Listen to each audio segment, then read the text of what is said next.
जय श्री गणेशाय नमः। आपेश्वर महादेव जी की असीम कृपा से व कुल देवी निम्बेश्वरी माता जी की असीम कृपा से समस्त देवासी कालर परिवार गांव पावटी ढूंढ उत्सव में पधारे हुए आप सभी मेहमानों का हार्दिक स्वागत एवं अभिनंदन करता है। शुभ ढूंढ हर्षण देवासीरी प्रेजेंस बाय जय मामा जी स्टूडियो सबराटा।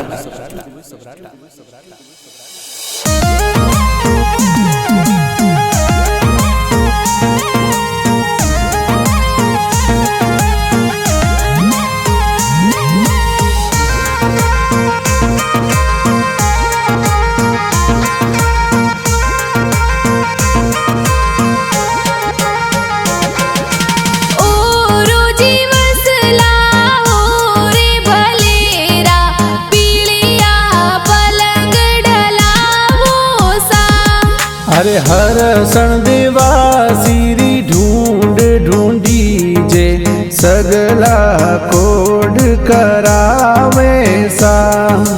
जाटे बोड़े घीगारा दादो सा कुण घर जोंजर जायो सा। अरे नथी जी दादो सा लाड लड़ावे देवोनी पोतेरी बधाया सा।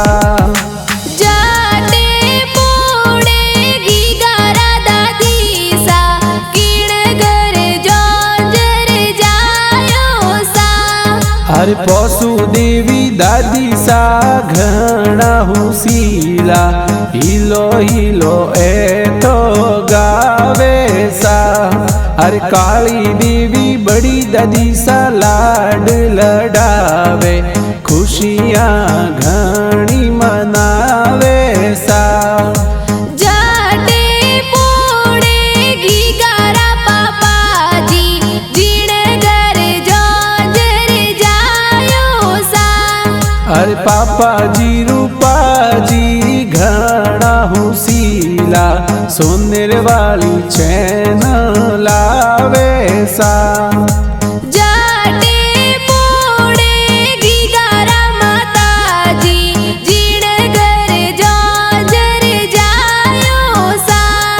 अरे मम्मी जी देसु देवी घना हुसीला खोड़े बेटा ने खिलावे सा।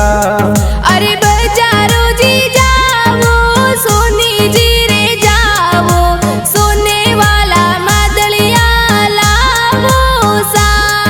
अरे प्रभु जी बड़ पापा लक्ष्मी देवी बड़ी मम्मी लाड घना लड़ावे सा। जाटे बोड़े घीगारा काको सा उड़ घर जोंजर जायो सा। अरे पुनमा जी का कोसा जबला टोपी लावे खुशियाँ घनी मनावे सा। अरे ममता देवी काकी सा घना हुसीला आलरियो ए हुलरावे सा। अरे धर्मेंद्र कुमार भाई रिंकू कविता बहन खिलौना लावे सा।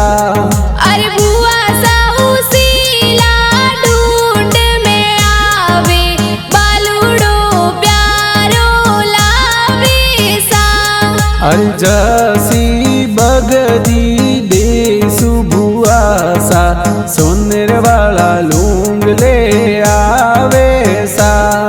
अरे मुपा जी नरिंग जी बगदा जी भुआड़ो सा आलरियो ए हुलरावे सा। अरे घीगारा नानो सा ढूंढ लावे दोहिता ने लाड लड़ावे सा।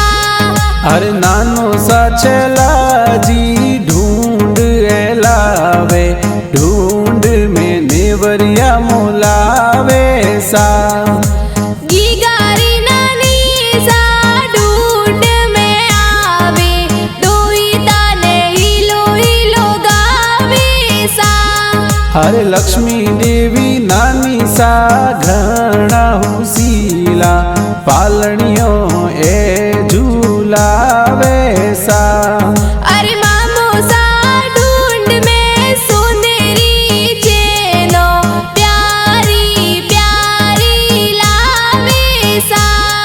अरे दलपत जी दीपाजी मामू साहू सीला सोनेर वाली चैन लावे सा।